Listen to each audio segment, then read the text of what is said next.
craqué mon slip chez Sephora. Déjà je me suis repris un beauty blender.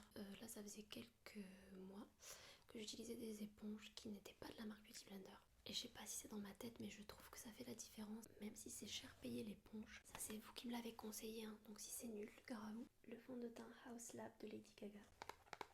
On verra, on crash testera ça ensemble. En tout cas, rien que le packaging sonne comme je coûte cher. Il me fallait un nouvel highlighter et après quelques recherches, celui-ci c'est le préféré de beaucoup de personnes. C'est le Cookie chez Benefit. Waouh, mais regardez-moi cette beauté.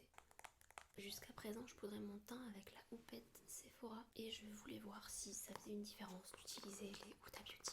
Très mignonne, très belle aussi. Ah, elle est beaucoup plus rigide que la Sephora déjà, qui est souple, et la plus petite pour le dessous des yeux. J'ai tellement entendu parler de ce sérum pour les cils et je voulais le tester, c'est le Grand des Lâches. J'ai pris la petite version parce que j'étais pas prête à vendre un rein pour me le procurer. J'ai pris les photos avant et je vous montrerai un après s'il y a un après concluant. Très hâte d'avoir des cils de biche. Et enfin il me fallait un nouveau rétinol, mais après avoir creusé un petit peu, il paraît que c'est encore mieux d'utiliser du rétinal. Et celui de chez The Ordinary est imbattable.